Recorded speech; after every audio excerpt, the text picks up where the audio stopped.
ओम नमः शिवाय। आज हम वायव्य संहिता उत्तराखंड का अध्याय 17 शुरू करने जा रहे हैं।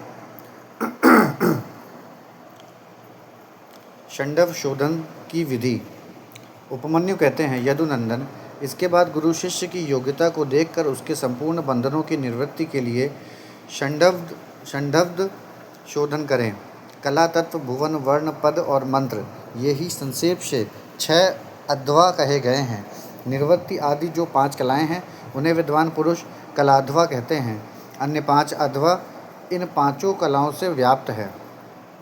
शिव तत्व से लेकर भूमि पर्यंत जो 26 तत्व हैं उनको ततध्वा कहा गया है। यह अध्वा शुद्ध और अशुद्ध के भेद से 2 प्रकार का है। आधार से लेकर उन्मनातक भुवनाधा कहा गया है। यह भेद और उपभेदों को छोड़कर 60 है।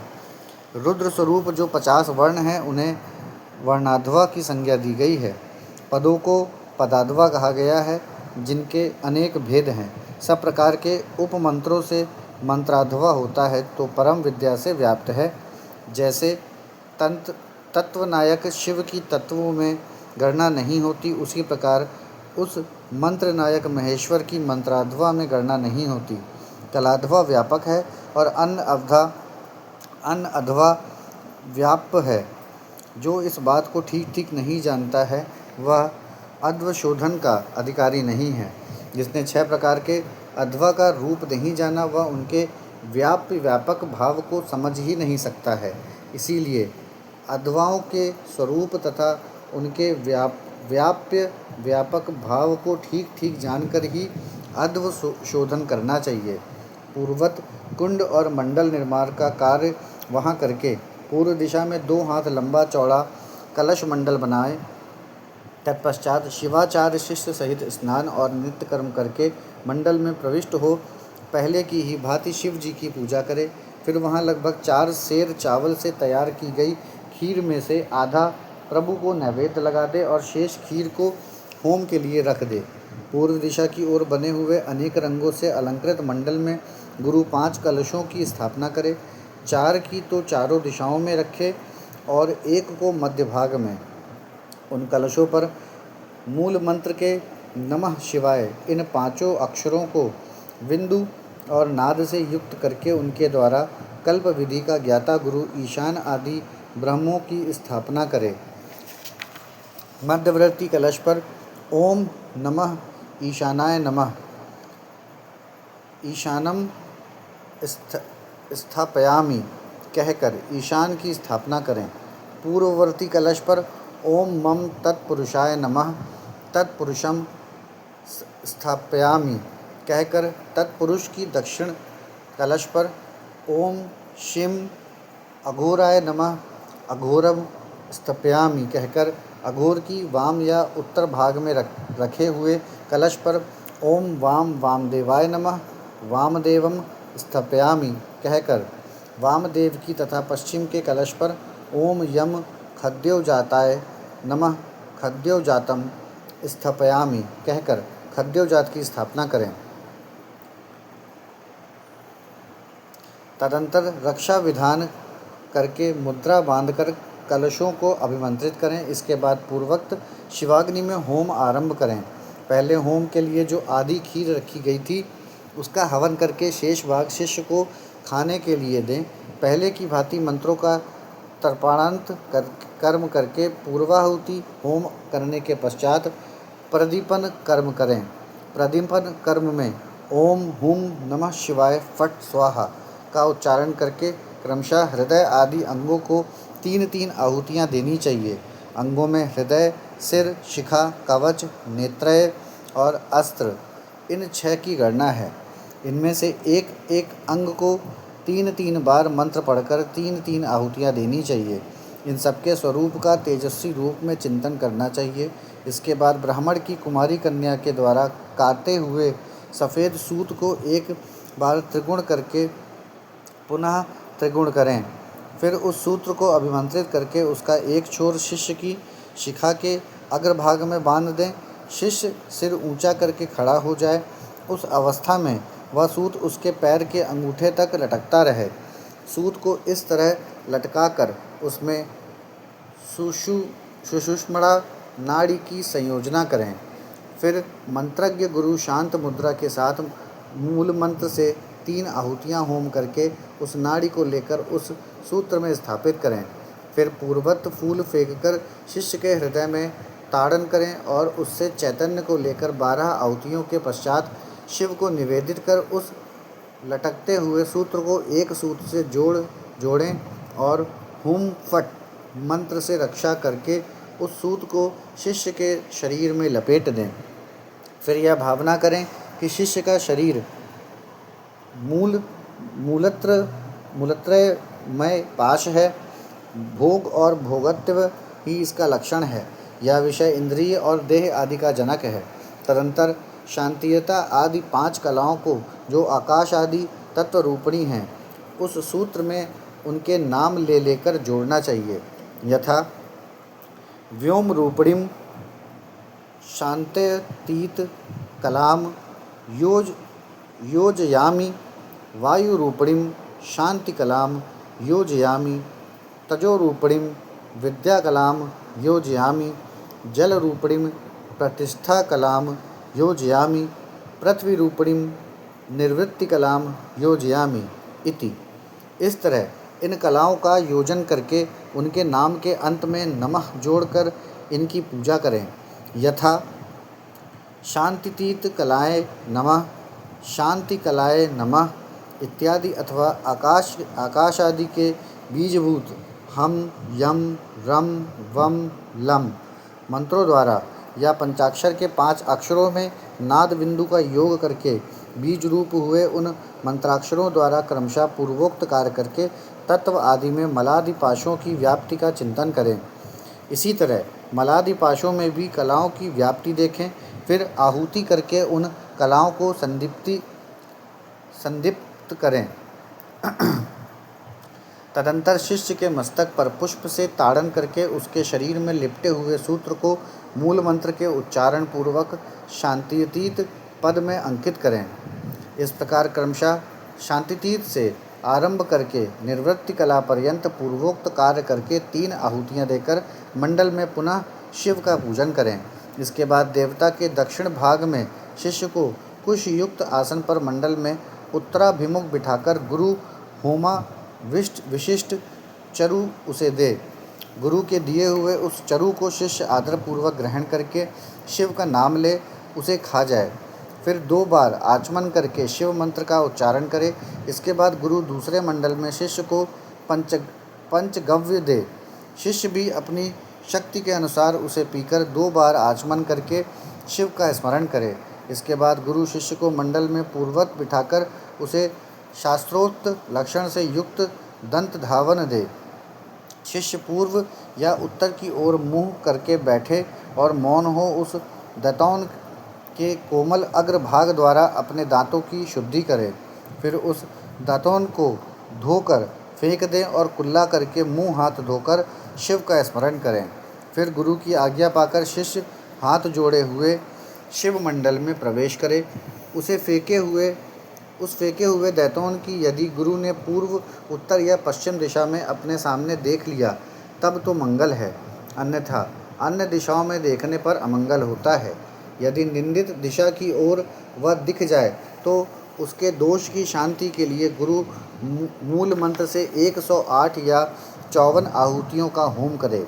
तत्पश्चात शिष्य का स्पर्श करके उसके कान में शिव नाम का जप करके महादेव जी के दक्षिण भाग में शिष्य को बिठाए। वहाँ नूतन वस्त्र पर बिछे हुए कुश के अभिमंत्रित आसन पर पवित्र हुआ शिष्य मन ही मन शिव का ध्यान करते हुए पूर्व की ओर सिरहाना करके रात में सोए। शिखा में सूत बंधे हुए उस शिष्य की शिखा को शिखा से ही बांधकर गुरु नूतन वस्त्र द्वारा हुंकार उच्चारण करके उसे ढक दे। फिर शिष्य के चारों ओर भस्म, तिल और सरसों से 3 रेखा खींचकर फट मंत्र का जप करके रेखा के ब्रह्म भाग में दिक्पालों के लिए बलि दे। शिष्य भी उपवास पूर्वक वहाँ रात में सोया रहे और सवेरा होने पर उठकर अपने देखे हुए स्वप्न की बातें गुरु को बताए। यहाँ पर हमारा अध्याय 17 समाप्त होता है। अब हम अध्याय 18 शुरू कर रहे हैं। संदर्भ शोधन की विधि।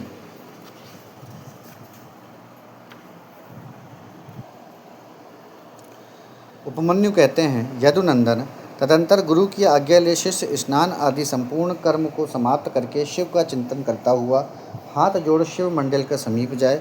इसके बाद पूजा के सिवा पहले दिन का शेष सारा कृत्य नेत्र बंधन पर्यंत कर लेने के अनंतर गुरु उसे मंडल का दर्शन कराए। आँखों में पट्टी बंधे रहने पर शिष्य कुछ फूल बिखेरे, जहाँ भी फूल गिरे वहीं उसको उपदेश दे। फिर पूर्वोक्त उसे निर्मालय मंडल में ले जाकर ईशान देव की पूजा कराए और शिवाग्नि में हवन करे। यदि शिष्य ने दुस्वप्न देखा हो तो उसके दोष की शांति के लिए 100 या 50 बार मूल मंत्र से अग्नि में आहुति दे। तदंतर शिखा में बंधे हुए सूत को पूर्वोक्त लटकाकर आधार शक्ति की पूजा से लेकर निर्वृत्ति कला संबंधी वागीश्वरी पूजन पर्यंत सब कार्य होम पूर्वक करे। इसके बाद निर्वृत्ति कला में व्यापक सती वागीश्वरी को प्रणाम करके मंडल में महादेव जी की पूजन पूर्वक 3 आहुतियाँ दें। शिष्य को एक ही समय संपूर्ण योनियों में प्राप्त कराने की भावना करे। फिर शिष्य के सूत्र में शरीर में ताड़न प्रोक्षण आदि करके उसके आत्मचैतन्य को लेकर द्वाद शांत में निवेदन करे। फिर वहाँ से भी उसे लेकर आचार्य मूल मंत्र से शास्त्रोक्त मुद्रा द्वारा मानसिक भावना से एक ही साथ संपूर्ण योनियों में संयुक्त करे। देवताओं की 8 जातियां हैं, तिर्यक योनियों, पशु पक्षियों की 5 और मनुष्यों की 1 जाति। इस प्रकार कुल 14 योनियां हैं। उन सब में शिष्य को एक साथ प्रवेश कराने के लिए गुरु मन ही मन भावना द्वारा शिष्य की आत्मा को यथोचित रीति से वागीश्वरी के गर्भ में निविष्ट करे। वागीश्वरी में गर्भ की सिद्धि के लिए महादेव जी का पूजन प्रणाम और उनके निमित्त हवन करके यह चिंतन करें कि यथावत रूप से वह गर्भ सिद्ध हो गया। सिद्ध हुए गर्भ की उत्पत्ति, कर्मानुनिवृत्ति, सरलता, भोग प्राप्ति और पराप्रीति का चिंतन करें। तत्पश्चात उस जीव के उद्धार तथा जाति, आयु एवं भोग के संस्कार की सिद्धि के लिए 3 आहुतियाँ हवन करके श्रेष्ठ गुरु महादेव जी से प्रार्थना करें। भोक्तत्व विषयक आसक्ति अथवा भोक्तृता और विषयासक्ति रूप मल के निवारण पूर्वक शिष्य के शरीर का शोधन करके उसके त्रिविध पाश का उच्छेद कर डालें। कपट या माया से बंधे हुए शिष्य के पाश का अत्यंत भेदन करके उसके चैतन्य को केवल स्वच्छ मानें। फिर अग्नि में पूर्णाहुति देकर ब्रह्मा का पूजन करें। ब्रह्मा के लिए 3 आहुति देकर उन्हें शिव की आज्ञा सुनाएं। पितामह तव्या नास्य यातु शैवम परम पदम प्रतिबंधो विद्या तव्यः शैवाज्ञाशा गरीयसी। अर्थात पितामह, यह जीव शिव के परम पद को जाने वाला है, तुम्हें इसमें विघ्न नहीं डालना चाहिए। यह भगवान शिव की गुरुतर आज्ञा है। ब्रह्मा जी को शिव का यह उपदेश सुनाकर उनकी विधिवत पूजा और विसर्जन करके महादेव जी की अर्चना करें और उनके लिए 3 आहुतियाँ दें। तत्पश्चात निर्वृत्ति द्वारा शुद्ध हुए शिष्य के आत्मा का पूर्वोक्त उद्धार करके अपनी आत्मा एवं सूत्र में स्थापित कर वागीश का पूजन करें। उनके लिए 3 आहुति दें और प्रणाम करके विसर्जन कर दें। तत्पश्चात निर्वृत्त पुरुष प्रतिष्ठा कला के साथ सानिध्य स्थापित करे। उस समय एक बार पूजा करके 3 आहुति दे और शिष्य के आत्मा के प्रतिष्ठा कला में प्रवेश की भावना करे। इसके बाद प्रतिष्ठा का आवाहन करके पूर्वोक्त संपूर्ण कार्य संपन्न करने के पश्चात उसमें व्यापक वागीश्वरी देवी का ध्यान करें। उनकी कांति पूर्ण चंद्रमंडल के समान है। ध्यान के पश्चात शेष कार्य पूर्वोक्त करें। तदंतर भगवान विष्णु को परमात्मा शिव की आज्ञा सुनाएं। फिर उनका भी विसर्जन आदि शेष कृत्य पूर्ण करके प्रतिष्ठा का विद्या से संयोग करें। उसमें भी पूर्वोक्त सब कार्य करें। साथ ही उसमें व्याप्त वागीश्वरी देवी का चिंतन पूजन तथा प्रज्वलित अग्नि में पूर्ण होमांत सब कर्म क्रमशः संपन्न करके पूर्वोक्त नील रुद्र का आवाहन एवं पूजन आदि करें। फिर पूर्वोक्त रीति से उन्हें भी शिव की आज्ञा सुना दें। तदंतर उनका भी विसर्जन करके शिष्य की देश शांति के लिए विद्या कला को लेकर उसकी व्याप्ति का अवलोकन करें और उसमें व्यापिका वागीश्वरी देवी का पूर्वोक्त ध्यान करें। उनकी आकृति प्रातःकाल के सूर्य की भांति अरुण रंग की है और वे दसों दिशाओं को उद्भासित कर रही हैं। इस प्रकार ध्यान करके शेष कार्य पूर्वोक्त करें। फिर महेश्वर देव का आवाहन पूजन और उनके उद्देश्य से हवन करके उन्हें मन ही मन शिव की पूर्वोक्त आज्ञा सुनाएं। तत्पश्चात महेश्वर का विसर्जन करके अन्य शांति कला को शांतिता कला तक पहुंचाकर उसकी व्यापकता का अवलोकन करें। उसके स्वरूप में व्यापक वागीश्वरी देवी का चिंतन करें। उनका स्वरूप आकाश मंडल के समान व्यापक है। इस प्रकार ध्यान करके पूर्ण आहुति होम पर्यंत सारा कार्य पूर्वोक्त करें। शेष कार्य की पूर्ति करके सदाशिव की विधिवत पूजा करें और उन्हें भी अमित पराक्रमी शंभु की आज्ञा सुना दें। फिर वहाँ भी पूर्वोक्त शिष्य के मस्तक पर शिव की पूजा करके उन वागीश्वरी देव को प्रणाम करें और उनका विसर्जन कर दें। तदंतर शिव मंत्र से पूर्वोक्त शिष्य के मस्तक का प्रोक्षण करके यह चिंतन करें कि शांतिता कला का शिव मंत्र में विलय हो गया। छहों अध्वाओं से परे जो शिव की सर्वाद्य व्यापिनी पराशक्ति है वह करोड़ों सूर्यों के समान तेजस्विनी है। ऐसा उसके स्वरूप का ध्यान करें। फिर उस शक्ति के आगे शुद्ध स्फटिक के समान निर्मल हुए शिष्य को ले आकर बिठा दें और आचार्य कैंची को धोकर शिव शास्त्र में बताई हुई पद्धति के अनुसार सूत्र सहित उसकी शिखा का छेदन करें। उस शिखा को पहले गोबर में रखकर फिर ओम नमः शिवाय वै षठ का उच्चारण करके उसका शिवाग्नि में हवन कर दें। फिर कैंची धोकर रख दें और शिष्य की चेतना को उसके शरीर में लौटा दें। इसके बाद जब शिष्य स्नान आचमन और स्वास्तिक वाचन कर ले तब उसे मंडल के निकट ले जाएं और शिव को दंडवत प्रणाम करके क्रियालोप जनित दोष की शुद्धि के लिए यथोचित रीति से पूजा करें। तदंतर वाचक मंत्र का धीरे धीरे उच्चारण करके अग्नि में 3 आहुतियाँ दें। फिर मंत्र वैकल्प जनित दोष की शुद्धि के लिए देवेश्वर शिव का पूजन करके मंत्र का मानसिक उच्चारण करते हुए अग्नि में 3 आहुतियाँ दें।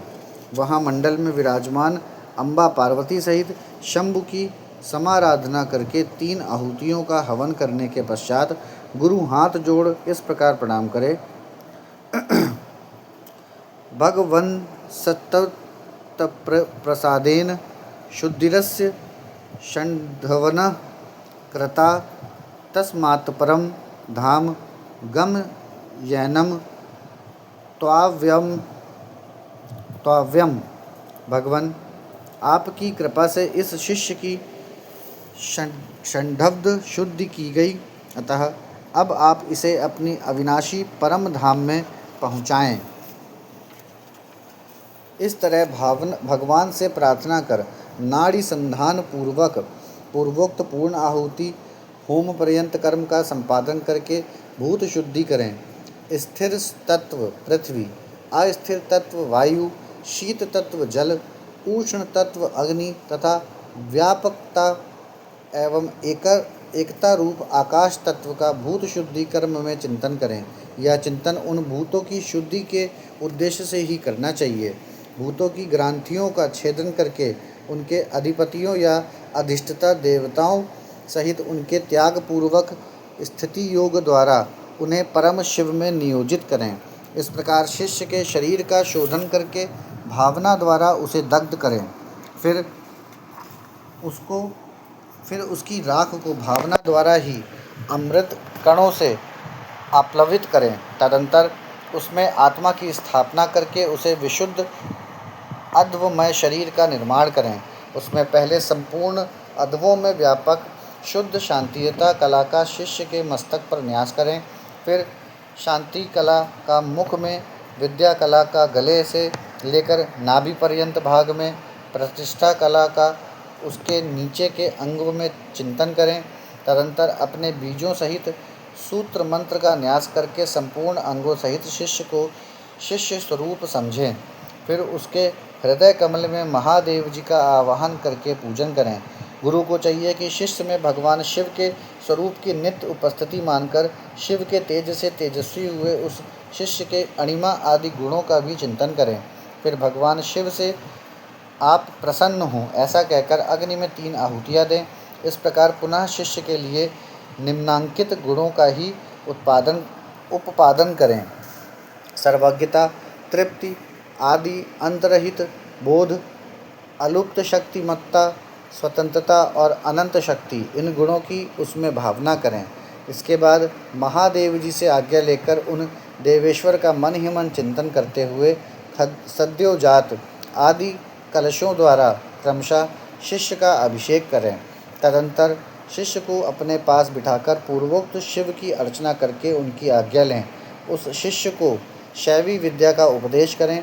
उस शैवी विद्या के आदि में ओंकार हो, वह उस ओंकार से ही संपुटित हो और उसके अंत में नमः लगा हुआ हो।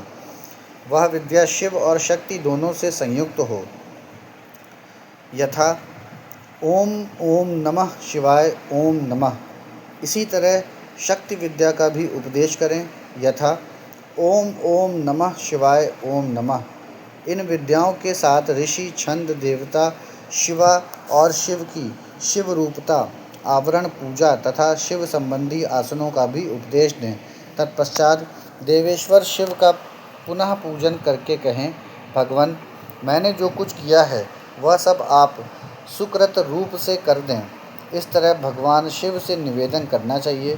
तदंतर शिष्य सहित गुरु पृथ्वी पर दंड की भांति गिरकर महादेव जी को प्रणाम करें।